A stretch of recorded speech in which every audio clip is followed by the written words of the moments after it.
আলাইকুম, কেমন আছেন সবাই? আমি আল্লাহর রহমতে ভালো আছি। তো অনেকদিন পরে আজকে একটা ভিডিও ক্রিয়েট করতে পারলাম। গত ঈদের রোজার ঈদ থেকে এখন পর্যন্ত আসলে খুব একটা সময় পাই নাই।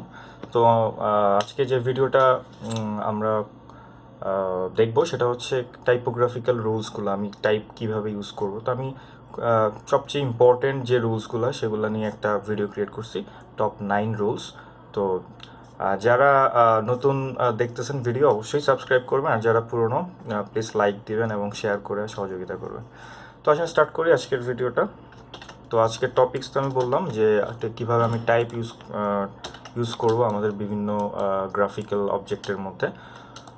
তো যারাই সেটা যদি হয় যে Microsoft Word, Microsoft Excel, PowerPoint, Photoshop, Illustrator সব জায়গাতে আসলে সেম রুলস, ঠিক আছে? আমাকে বেসিক জিনিসগুলো খুব ক্লিয়ারলি আমরা অ্যাকচুয়ালি সবাই কাজ করি, কিন্তু অনেকে আছে আমাদের কাজগুলো আসলে নোটিসড হচ্ছে না, অ্যাট্রাকটিভ হচ্ছে না। তো আমরা আসলে অনেকে রুলস না বুঝেই কাজ করি, যেখানে সেখানে যেটা সেটা ফন্ট ইউজ করে ফেলি। আসলে আমরা বেসিক রুলসগুলো আগে একটু দেখি। তাহলে ফার্স্ট কথা হচ্ছে আমার দুইটা ফন্ট আমাদের বুঝতে হবে, সেটা হচ্ছে সেরিফ ফন্ট কোনগুলো আর সেন্স সেরিফ ফন্ট কোনগুলো। যেই ফন্টগুলোর পাশে এই অবজেক্টগুলো আছে সেগুলো হচ্ছে আমাদের সেরিফ ফন্ট, ঠিক আছে? একটু ওল্ড স্টাইল। আর যেগুলো হচ্ছে একদম স্ট্রেট ফরওয়ার্ড সেগুলো হচ্ছে আমার সেন্স সেরিফ ফন্ট। কোথায় কোনটা ইউজ করতে হবে সেটা আমাদের পার্সোনালিটির উপর নির্ভর করতেছে, আমি কি ক্রিয়েট করতেছি, ঠিক আছে? তো আসেন চলে আসি আমরা ফার্স্ট রুলসে। টাইপ বা টেক্সট ইউজ করার ফার্স্ট রুলস হচ্ছে নো দ্য ফন্টস পার্সোনালিটি। আমি যেই জিনিসটা ক্রিয়েট করতেছি সেটা আমাকে বুঝতে হবে যে আমি কি ক্রিয়েট করতেছি। আমি ব্যাংকের জন্য কাজ করতেছি, কোনো এনজিওর জন্য কাজ করতেছি, কোনো ডিজাইন শপের জন্য কাজ করতেছি, কোনো ফ্লাওয়ার শপের জন্য কাজ করতেছি। তাহলে আমাকে যদি টপিক্সটা না বুঝি আমি আসলে মেসেজটা দিতে পারবো না। হ্যাঁ, আমি যদি কোনো লাক্সারিয়াস কোনো হোটেলের জন্য কাজ করি আমাকে এক ধরনের ফন্ট ইউজ করতে হবে, হ্যাঁ, টপিক্স অনুযায়ী। আমি যদি কোনো ফ্লাওয়ার শপের জন্য কাজ করি সেটার জন্য আমাকে এক ধরনের কালার এবং ফন্ট ইউজ করতে হবে টপিক অনুযায়ী।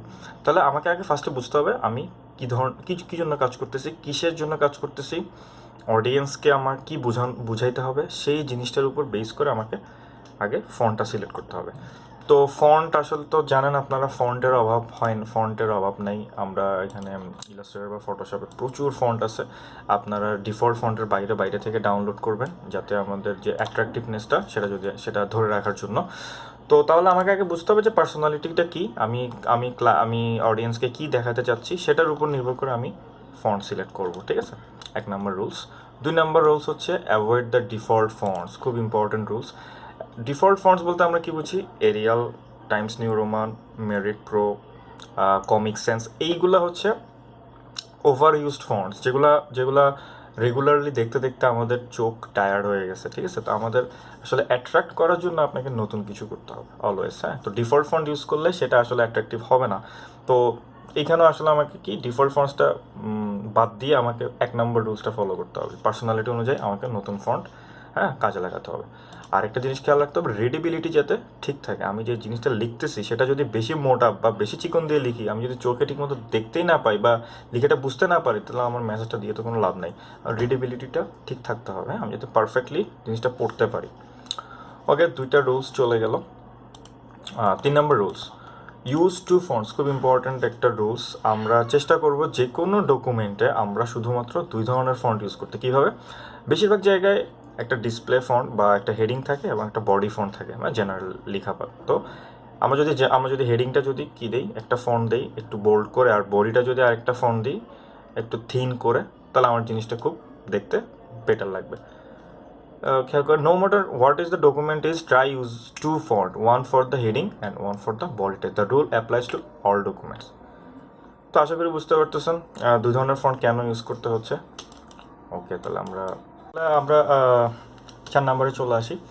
4 নম্বর রুলসটা হচ্ছে পে অ্যাটেনশন টু সাইজ। হ্যাঁ, আমি যে ডকুমেন্টসে কাজ করতেছি আমাকে বুঝতে হবে যে আমি সাইজ কোনটা বড় দিব, কোনটা ছোট দিব, হ্যাঁ? তো নর্মালি আমরা কি করি যে হেডিংটা সবসময় আমরা বড় রাখি, আর বাকি যে বডিটা বা জেনারেল লেখাগুলো আমরা ছোট করি। মাঝে মধ্যে আমাদের অন্যান্য কিছু লেখাও কি করতে হতে পারে, একটু বোল্ড করতে হতে পারে, একটু হাইলাইট করতে হতে পারে। তো এই জিনিসটা আমাদেরকে একটু খেয়াল রাখতে হবে। সব যদি আপনি বড় বড় হাতের দেন বা সব যদি আপনি একই সাইজের দেন, হ্যাঁ, তাহলে জিনিসটা অড লাগবে। আর আরেকটা জিনিস হচ্ছে, আপনি ধরেন একটা প্যারাগ্রাফ লিখলেন, একটা বডি লিখলেন, আরও একটা প্যারাগ্রাফের হেডিং দিলেন, আরেকটা বডি লিখলে। তাহলে আমার এমন হওয়া উচিত যে সবগুলা প্যারাগ্রাফের টেক্সট যাতে সমান সাইজের হয়, সবগুলো প্যারাগ্রাফের হেডিংয়ের টেক্সট যাতে সমান সাইজের হয়, সেই জিনিসটা আমাদেরকে খেয়াল রাখতে হবে। যদি আমাদের 4টা জিনিসে 5টা জিনিসের মধ্যে আলাদা আলাদা সাইজ দেন, আলাদা আলাদা ফন্ট দেন, এটা আসলে টোটালি আনপ্রফেশনাল দেখাবে, ঠিক আছে। তাহলে এখানে দু একটা জিনিস বলে দেওয়া আছে, যদি আপনি 7 পয়েন্ট ইউজ, পয়েন্ট মানে হচ্ছে আপনি যখন কোনো কিছু টেক্সট লিখবেন সেটা সাইজটা আমার পয়েন্ট দিয়ে ডিনোট করা হয়। তো 7 পয়েন্টস হচ্ছে বিজনেস কার্ডের কোনো কিছুতে কাজ করলে বিজনেস কার্ডের লেখার জন্য size. 10 points good for reading paragraph, তো নর্মাল প্যারাগ্রাফ আমরা যেটা লিখি সেটার জন্য 10 points better.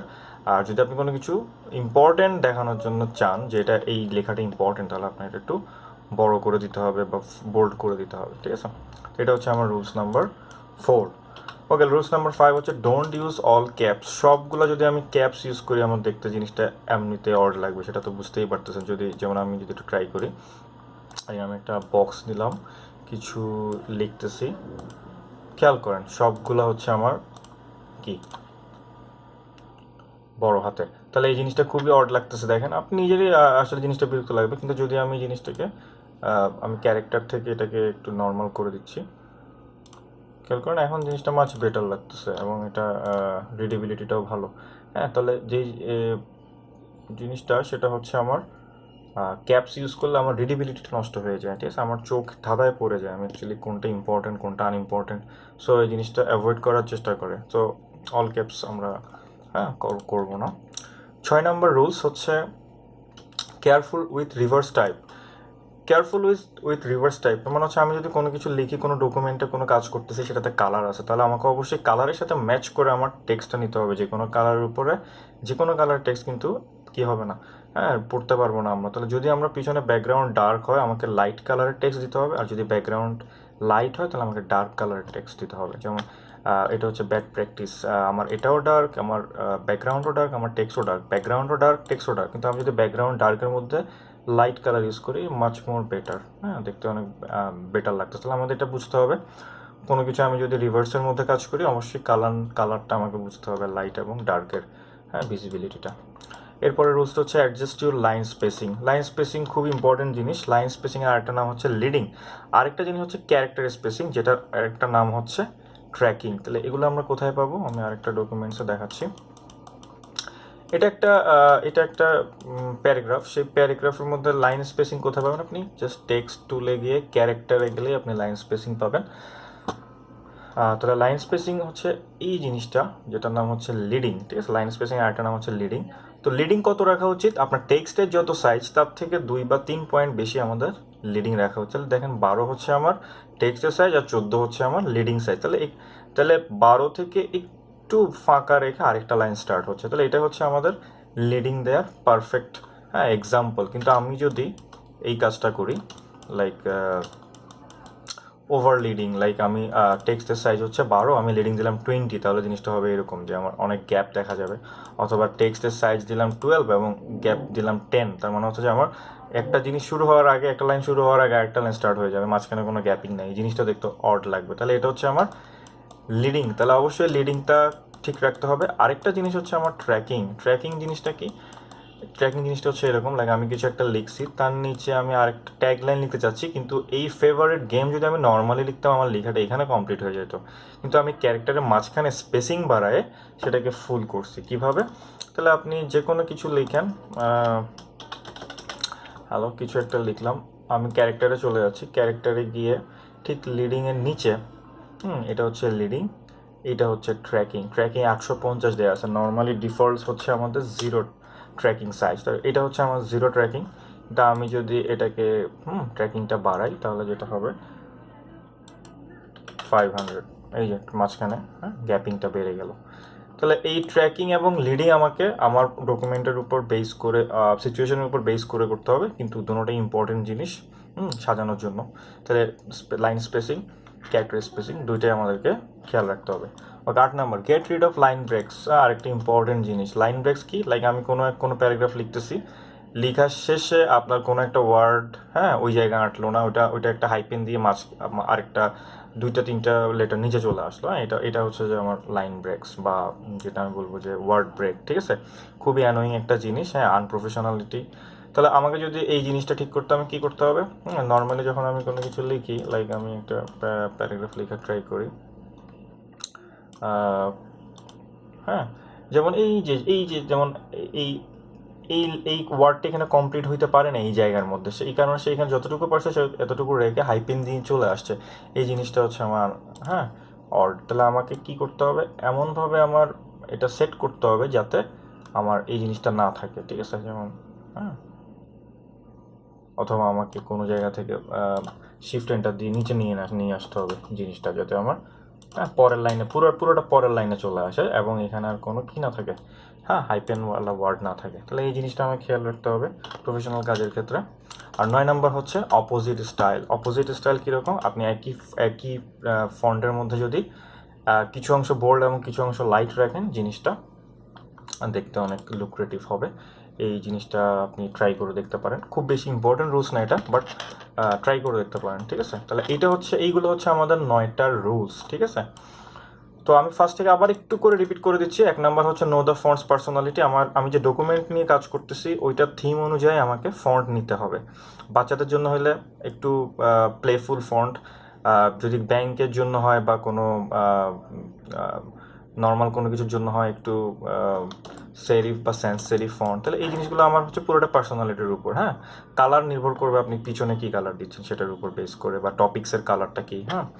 Avoid the default ফন্টগুলো আমরা অ্যাভয়েড করব। নতুন ফন্ট আমরা ডাউনলোড করে সেগুলো ইউজ করার চেষ্টা করব, বাট 2টা ফন্টের বেশি আমরা একটা ডকুমেন্টে ইউজ যত কম করতে পারি তত বেটার। 2টা ফন্ট ইউজ করতে পারলে সেটা আমার জন্য একটা গুড প্র্যাকটিস।